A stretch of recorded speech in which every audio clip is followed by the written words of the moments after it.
Hi guys! I kind of went on barnesandnoble.com and bought a box of books. So I thought I would show you guys what I got. I haven't done a book haul in quite a while, so I figured why not show you guys what I got. The first book is called Ghost Boy, and this is by Martin Pistorius, I think, maybe? Okay. Let me read it to you. In January 1988, Martin Pistorius came home from school complaining of a sore throat. He never went back. Within a year, Martin had disintegrated into a mute quadriplegic. By his 14th birthday, he was a hollow shell, unseen and unknowing. He spent his days at a care center, sitting blankly in front of a television while his family waited for him to die. And then his mind came up for air.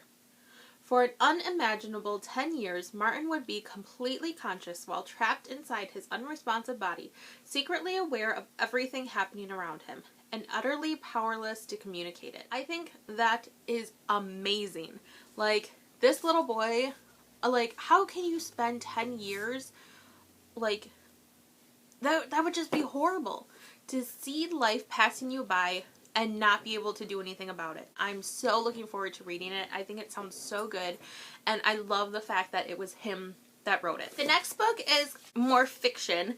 This is called Someday, Someday Maybe by Lauren Graham. By Lauren Graham. She's like Lorelai in Gilmore Girls. I loved her in Gilmore Girls. I think she is amazing. She is super funny and super intelligent just by the way that she's able to portray the characters that she plays. Love her. So I'm super excited when I saw that she wrote a book.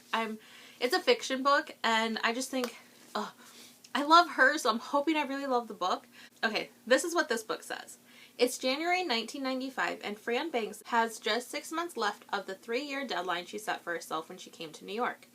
Dreaming of Broadway and doing important work, but all she has to show for her efforts is a part in an ad for an ugly Christmas sweater and a gig waiting tables at a comedy club. Her roommates are supportive, yet Fran knows a 2-person fan club doesn't exactly count as success.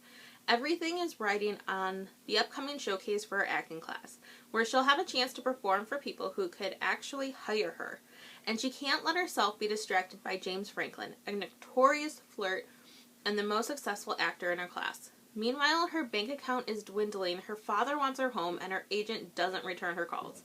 But for some reason, she keeps believing that she might get what she came for. I think it sounds good, and something that's like a light reading, but it's like a girl power kind of book, and I'm excited to check that one out. This one's kind of funny. I was reading an article, Blake Lively's the actress, Blake Lively, has been in the news because, I don't know, she had her baby or something. I was also reading another article about America Ferrera, who was talking about there being a new movie. The last movie, okay, I'm getting all sidetracked. So, what I'm talking about is Sisterhood of the Traveling Pants. Those books and those movies came out when I was in high school, and I loved them. That was about 10 years ago, and now they're talking about, wanting to make the last book. And the last book is called Sisterhood Everlasting. And this one is about the girls, the same girls, 10 years later.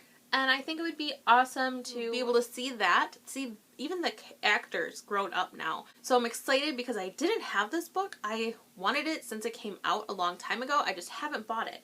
And so finally I was reading those articles and whatnot, and I'm like, I need to get that book. So I bought it. This says, on the cusp of turning 30, Tibby, Lena, Carmen, and Bridget are now living separate lives out on their own. Yet despite having jobs and men they love, each knows that something is missing. The closeness that once sustained them. Carmen is a successful actress in New York, engaged to be married, but misses her friends. Lena finds solace in her art, teaching in Rhode Island, but still thinks of Costas and the road she didn't take. Bridget lives with her longtime boyfriend Eric in San Francisco, and though a part of her wants to settle down, a bigger part can't seem to shed her old restlessness. Then Tibby reaches out to bridge the distance, sending the others plane tickets for a reunion they all breathlessly await. And indeed, it will change their lives forever, but in ways none of them could have ever expected. I'm excited. I loved those books when I was younger, so I'm excited to try out that one. The next 2 books are from the same author, and I bought them because I loved the first book I read by this author, so I had to buy the other one. Sharp Objects and Dark Places. And both of these looked really good, and so I'm excited to read them and see what they're about. So, Sharp Objects says, fresh from a brief stay at a psych hospital, reporter Camille Preaker faces a troubling assignment. She must return to her tiny hometown to cover the murders of 2 preteen girls.